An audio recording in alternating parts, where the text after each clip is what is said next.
जय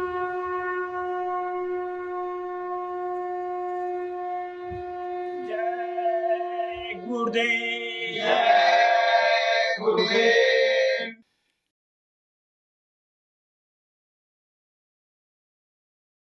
जय गुरुदेव।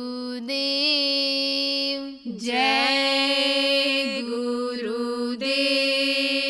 मन रे क्यों गुमान अब करना, मन रे क्यों गुमान अब करना, मन रे क्यों गुमान अब करना, मन रे क्यों गुमान अब करना। तन तो तेरा खाक मिलेगा, तन तो तेरा खाक मिलेगा। 84 जा पढ़ना, 84 जा पढ़ना, मन रे क्यों गुमान अब करना, मन रे क्यों गुमान अब करना। दीन गरीबी चित में धरना, दीन गरीबी चित में धरना। काम क्रोध से बचना, काम क्रोध से बचना, मन रे क्यों गुमान अब करना, मन रे क्यों गुमान अब करना।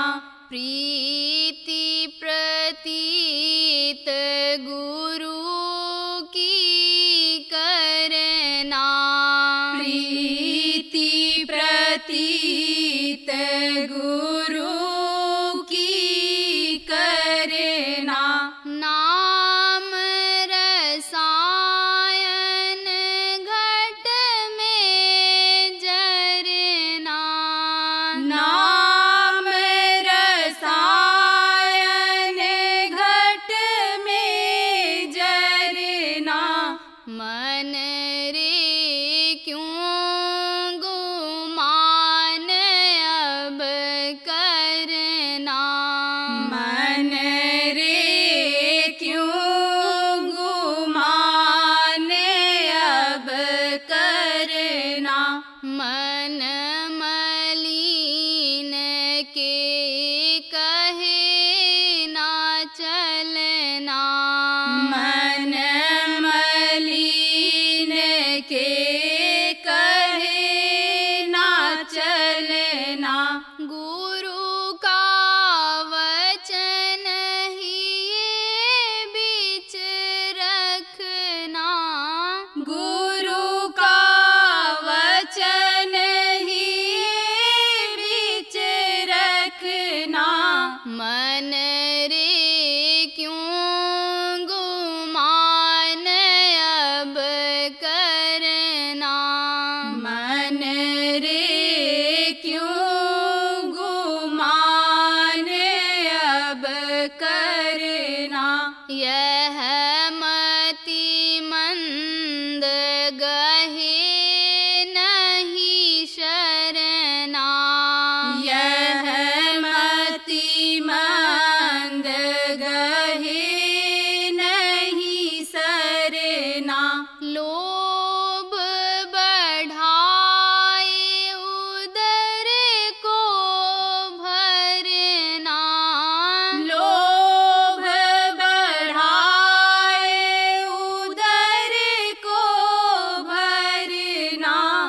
मन रे क्यों गुमान अब करना, मन रे क्यों गुमान अब करना, तुम मानो मत इसका कहना, तुम मानो मत इसका कहना, इसके संग जगत बीच गिरना, इसके संग जगत बीच गिरना, मन रे क्यों गुमान अब करना, मन रे क्यों गुमान अब करना, इस मूरख को समझ पकड़ना, इस मूरख को समझ पकड़ना, गुरु का रूप नयन में धरना, गुरु का रूप नयन में धरना, मन रे क्यों गुमान अब करना, मन रे क्यों गुमान अब करना, सूरत शब्द से नभ पर चढ़ना, सूरत शब्द से नभ पर चढ़ना, जय गुरुदेव नाम सुमिरना, जय गुरुदेव नाम सुमिरना, मन रे क्यों गुमान अब करना, मन रे क्यों गुमान अब करना, जय गुरुदेव, जय गुरुदेव।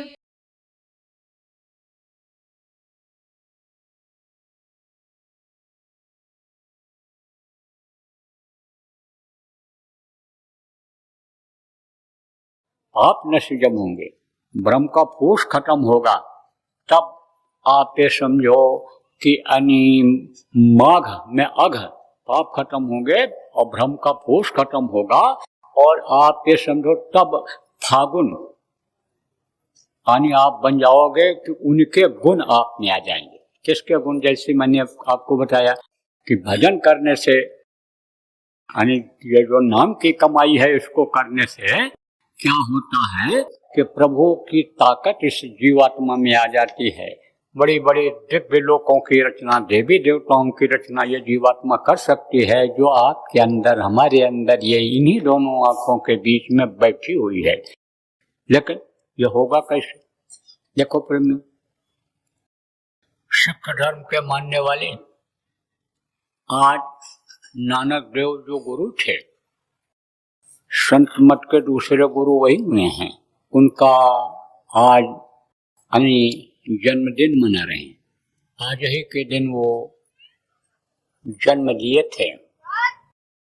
अब इस समय तो पाकिस्तान में है, उस समय हिंदुस्तान में ही था, वहाँ जन्म लिया था इन्होंने, तो आज जन्मदिन मनाते हैं।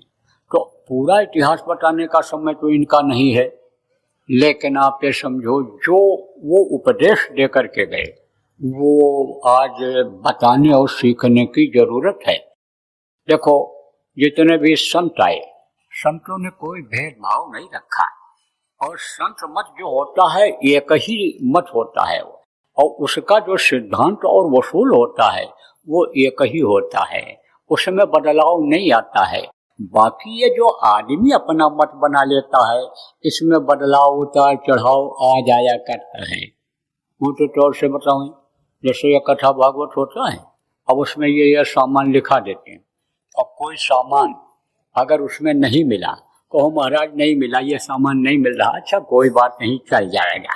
अब वो जो सामान नहीं मिल रहा है बहुत जगह पर नहीं मिलेगा, वो आप ये समझो कथा भागवत तो बहुत जगहों पर होता है, लेकिन छोटी बाजार है वहाँ पूरा सामान नहीं मिलता है तो कहते चल जाएगा। लेकिन संत मत में बदलाव नहीं होता है, वो बराबर वही चलता रहता है। इसीलिए संतों ने सारे पूजा पाठ और इन चीजों को जिसमें फंसाव होता है, जो नहीं मिलता है उसको खत्म करके आंखों के नीचे की ये जो साधना है, जो हाथ से फूल चढ़ा करके, हाथ से प्रसाद चढ़ा करके और ये नहा धो करके की जाने वाली है, इसको उन्होंने खत्म कर दिया है। उन्होंने आँखी मध्य पाखी चमके, पाखी मध्य द्वारा ते द्वारे दूरबीन लगावे उतरे बल्ले पार। आप ये समझो ये रास्ता निकाल दिया, इसको हर कोई कर सकता है, चाहे हिंदू हो, चाहे मुसलमान हो, चाहे सिख हो, चाहे ईसाई हो, चाहे ब्राह्मण क्षत्रिय वैश्य हो, चाहे ये उपजातियां हो, सब कर सकती हैं। आदमी होना चाहिए, आदमी, आप के समझो औरत हो, कोई भी हो, सब कर सकते हैं। देखो नानक जी का यही भी उपदेश रहा है कि पुरुष और स्त्री में कोई अंतर नहीं। आप कहोगे अंतर कैसे नहीं, बनावट में अंतर है, तो बनावट में तो अंतर है, लेकिन आत्मा उनके अंदर भी एक ही जैसी है। और ये पुरुष और स्त्री का भेद अंदर में कुछ स्थान तक जाने के बाद फिर खत्म हो जाता है, फिर तो ये जीवात्मा एक जैसी ही हो जाती है। जहाँ प्रकृति के हाथ से ये निकली तहाँ ये पुरुष ही पुरुष रह जाती है, समझ लो आप। इसलिए उन्होंने एक जैसा देखा। तो नानक जी की मैं बात कर रहा था, नानक जी के उपदेश क्या हैं? मुख्य रूप से उनका उपदेश यह है कि नाम जपो, कीरत करो, यानी नाम को जपो। कौन सा नाम? जिस नाम से सुख मिलता है, शांति मिलती है, आत्मा का कल्याण होता है, जो नामदान के रूप में आपको बहुत से लोगों को मिल गया है, जो नए आप आ जाए हो को दे दिया जाएगा। इस नाम से ही अनुद्धार होता है। तो नाम जपो। उन्होंने जपाया भी। उस समय जिनका खान पान खराब था, जो मांस खाते थे, मछली खाते थे, अंडा खाते थे, गलत चीजों का इस्तेमाल करते थे, जो मनुष्य का भोजन नहीं है, ऐसा मांस खा करके पशु पक्षियों का अपने अंतःकरण को गंदा करते थे, जिनकी बुद्धि राक्षसी हो जाती थी, उनको उन्होंने नाम जपाया था। प्रमाण मिलता है, लिखा हुआ मिलता है, राक्षस को नाम जपायो और आमिष भोजन तिन्हें तजवायो। जब इस जीवात्मा को अंदर में भोजन मिलने लगता है, बढ़िया चीज जब मिलती है, तो ये गंदी चीज की तरफ इसका मन नहीं जाता है। जीवात्मा का उधर कितना भी मन कहे चलो खा लो, लेकिन नहीं खाता। आप जो अपने को सत्संगी समझते हो, कुछ लोग इसमें हो, मांस खाते रहे होगे, मछली खाते रहे होगे, लेकिन जब आपके समझ में आ गया और आपने देखा कि ज्यादा दया इधर मिलती है शाकाहारी रहने पर, मन प्रसन्न रहता है, शरीर स्वस्थ रहता है, तब आपने छोड़ दिया। ऐसे ही बहुत लोगों को उन्होंने छुड़वा दिया, समझाया उन्होंने, ऐसे नहीं। जैसे गुरु महाराज समझाते थे कि भाई किसी की उंगली काटो तो उसको दर्द होगा, लड़के को उसको मारो, लड़के को उसको काटो तो जान दे देगा उसके लिए, लेकिन बकरे के बच्चे को काटते हो, मुर्गे के बच्चे को काटते हो तो उसको भी दर्द होता है। तो उसको जब तकलीफ होती है और कोई सुनने वाला नहीं होता है, तो प्रभु से आवाज लगाता है, कहा ना, मत सता गरीब को और रो देगा, और जब सुनेगा उसका मालिक जड़ से खो देगा, तो वो तकलीफ देने लगता है। जैसे गुरु महाराज ने समझाया, जैसे आपको समझाया जा रहा है, ऐसे उन्होंने भी लोगों को समझाया। कहा भाई मन चित्त बुद्धि का सही होना जरूरी है, अंतरात्मा को सही रखना जरूरी है। अंतरात्मा को अगर साफ नहीं रखोगे तो उसका सिंहासन जहां बैठने का है प्रभु का, यानी वो बैठेगा कैसे अपने सिंहासन पर। देखो ये जगह साफ कर दी गई, यहाँ आप आकर बैठ गए जब बिछा दिया गया, और यहाँ कूड़ा करकट गंदगी पड़ी होती तो आप बैठते। ऐसे ही दिल का हुजरा साफ कर जाने के आने के लिए, और ख्याल गैरों का हटा उसको बिठाने के लिए, उसका दिल का अन्य सफाई ये जरूरी है अंतरात्मा का। तो उन्होंने समझाया, नानक जी ने क्या कहा कि जो रक्त लागे कांपड़े, कपड़े के ऊपर रक्त लग जाता है, कपड़ा जो होता है या कपड़ा है, इस पर जब खून लग जाता है तो धोते हो ना या बदल देते हो, खून लग गया, ये अच्छी चीज नहीं है। तो जो रक्त लागे कापड़े, जामा हुए पलीत, उसको उतार देते हो, साफ करते हो। और जो रक्त पीवे मानुषा, जो मनुष्य रक्त ही पीते हैं, अन्य रक्त ही तो होता है, मांस होता है। जो मीट जिसको कहते हो उसमें क्या होता है, खून होता है, और जब खून से ये जो मांस बनता है ये होता है, तो उसको खाते हो। अब सोचो उनकी क्या गति होगी, उनके अंदर निर्मलता कैसे आएगी, उनका सिंहासन भगवान के बैठने का कैसे साफ होगा। तो बहुत समझाया भी और बताया भी उन्होंने, और कहा दुख इससे दूर होगा। कहा ना कि नानक दुखिया सब संसार, देखा उन्होंने सब दुखी हैं। जैसे आज दुखी हैं लोग, आप बहुत से लोग दुखी हो, ऐसे उन्होंने देखा उस समय भी लोग दुखी थे। तो आज जनसंख्या ज्यादा है, उस समय कम थी, लेकिन प्रतिशत में उस समय भी दुखी थे लोग।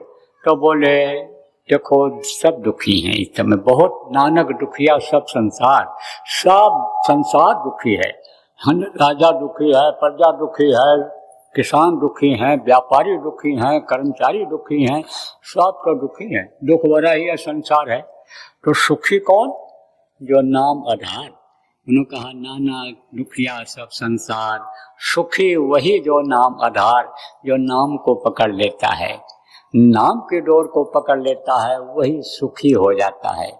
जो नाम आपको मिला है, जिसके लिए सुमिरन करने के लिए आपको बताया गया कि 5 नाम का सुमिरन ये करो, आप ये समझो उसको जब आप करोगे। और जो लोग आप नए आए हो, आज बता दिया जाएगा, जब इसको करोगे तब ये संकट दूर होगा, दुख दूर होगा आपका, आपको सुकून मिलेगा, शांति मिलेगी। और नहीं तो ऐसे मिलने वाला नहीं है। अभी तो नशा में कहते हो मस्ती आती है, कोई नशा जो करते हैं वो कहते हैं बहुत आनंद आता है, खूब मस्ती आती है। लेकिन नानक साहब ने ही समझाया, क्या समझाया उन्होंने लोगों को, अरे भांग मुकुरी सुरापान उतर जाए पर भार, नाम खुमारी नाम का चढ़ी रहे दिन रात। ये भांग और ये सब जो नशा है दुनिया का, रात को कोई इसको पी ले खा ले तो सुबह उतर जाता है, लेकिन नाम का नशा कभी भी नहीं उतरता है। नाम में ऐसा नशा होता है। तो आज हमको यही बताना है नानक जयंती के दिन कि भाई जो उनके उपदेश महात्माओं के रहे हैं, चाहे सिख धर्म के मानने वाले हों और चाहे आप ये समझो कि अन्य धर्मों के मानने वाले हों, आप तो संत मत के लोग हो, यानी समझो इसको समझो जो उनके उपदेश रहे हो। और उनका उपदेश क्या था नानक जी का, यही बातें जो बताई जाती हैं आप लोगों को कि भाई मेहनत और ईमानदारी की कमाई करो। मेहनत और ईमानदारी में बरकत मिलती है।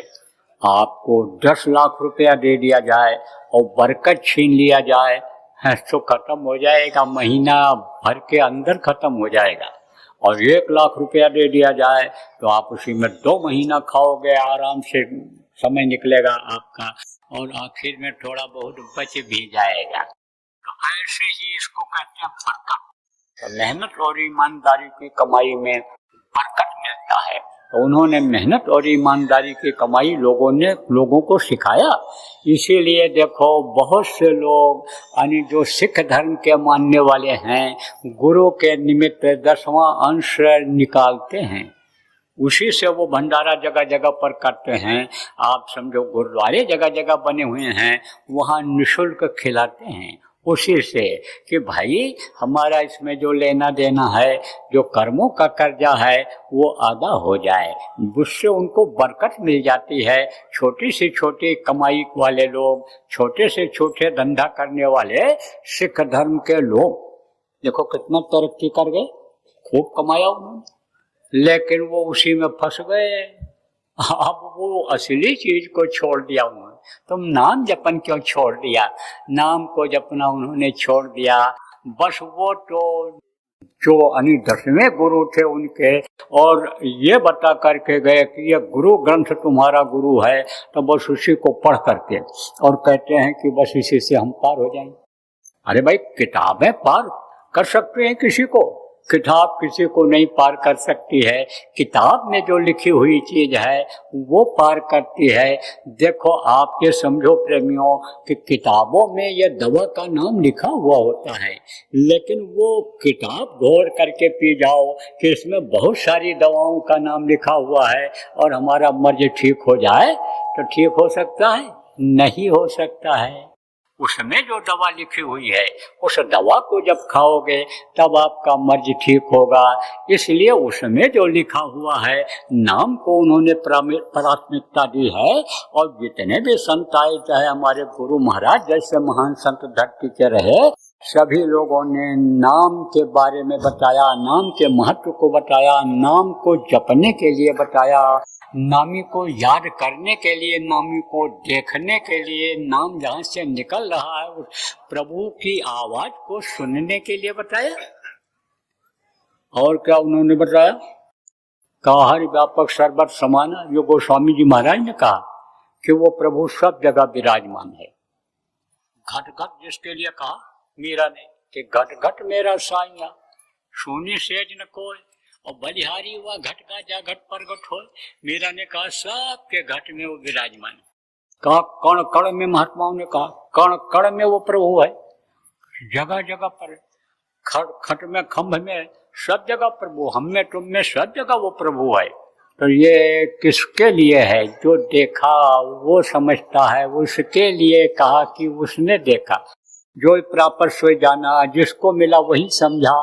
तो अब आप ये समझो, आप भी वो समझो, इस बात को समझो कि सब जगह वो परमात्मा है, कहीं कोई जगह उससे खाली नहीं। ये नानक देव की ही चर्चा करके आपको बताता हूँ। नानक देव एक बार गए थे, कहाँ? अरब में, उधर गए थे मक्का, जहाँ लोग जाते हैं हज करने। तो वहाँ काबा है, दरगाह बना हुआ है वहाँ। तो वहाँ लेटे हुए थे, प्रचार के लिए गए हुए थे। खूब प्रचार किया उन्होंने संत मत का। संत मत का विस्तार वहीं से हुआ है। कबीर साहब तो एक तरह से अधिष्ठाता थे, लेकिन विस्तार संत मत का वहीं से हुआ है। तो गए हुए थे, लेटे हुए थे, काबा की तरफ पैर किए हुए। तो हाजी लोग गए थे, तो हाजियों ने एतराज किया, कहा काफिर, दाढ़ी रखे हुए थे वो, हम बिल्कुल इसी तरह के थे, लगते थे जैसे मुसलमान ही हूँ। तो देखा तो कहा कि जो है काफिर, इधर पैर किए हुए क्यों लेटा हुआ है? ये खुदा की तरफ पैर क्यों किए हुए लेटा हो रहा है, लेटा हुआ है? तब उन्होंने कहा नानक साहब कि खुदा जिधर न हो उधर पैर घुमा दो हमारा, जिधर खुदा न हो उधर पैर घुमा दो। तो कहते हैं कि पकड़ करके लोग पैर घुमाने लगे, तो घुमा ही नहीं पाए जल्दी।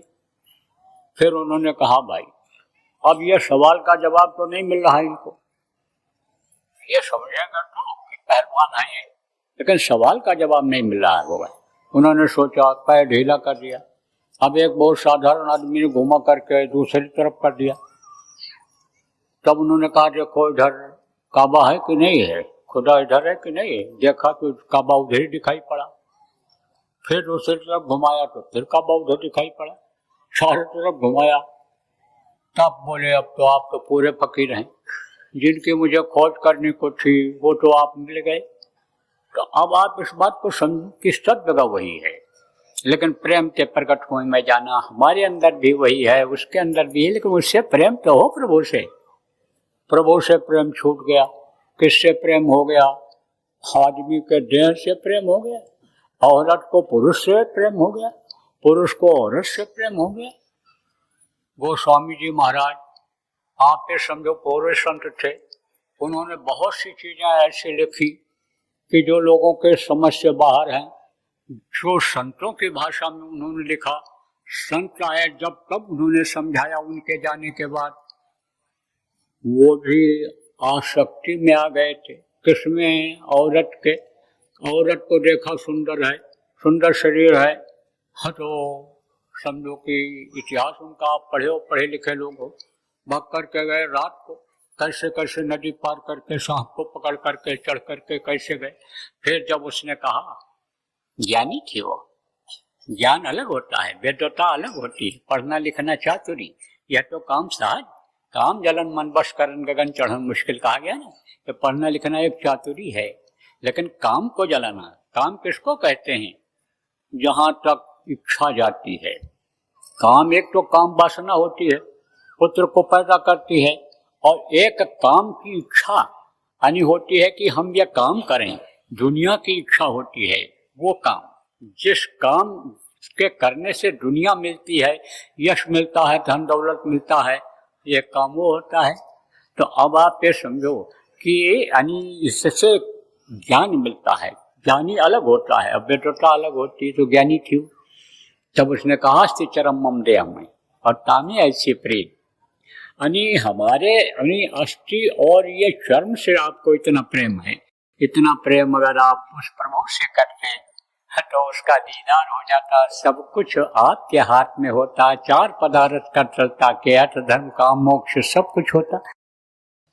तो ऐसे ही आप ये समझ लो कि प्रेम इधर हो गया, प्रेम उधर अगर किया जाए, कितना प्रेम कर लो आप गुरु से, कितना प्रेम कर लो, जैसी प्रीत कुटुंब से जितना प्रेम अपने परिवार वालों से करते हो, उतना ही प्रेम अगर गुरु से कर लो। जैसी प्रीत कुटुंब के वैसे गुरु से हो। और कह कबीर दास का पल्ला न पकड़े कोई, फिर उसका पल्ला कोई नहीं पकड़ सकता है। जितना प्रेम पूरे परिवार से करते हैं, शरीर से करते हैं, उतना ही प्रेम गुरु से कर ले तो समझ लो कि उसका वेग न जाने कोई, फिर उसका वेग को रुकने का, चलने का, आगे बढ़ने का कोई जान नहीं सकता है, रोक नहीं सकता है। तो प्रेमियों, आज के दिन ये समझने की जरूरत है कि जो नाम आपको हमको गुरु महाराज ने दिया है, जो गुरु महाराज के नामदानी हो, बाद के जो लोग हो, आप नाम का जाप करो, गुरु भक्ति करो, गुरु के आदेश का पालन करो, कि जिससे आप ये समझो कि ये भ्रम के पोष में माया का ये जो अनि समझो कि ये कोहरा है, ये सब हट जाए और आप सावन बन जाओ, उस प्रभु जैसे बन जाओ, ज्येष्ठ बन जाओ। ज्येष्ठ के महीने में आप ये समझो कि चैत महीना आपको छताने के लिए ना आवे कि भाई की चेतो अब तो पहले ही चेतियो।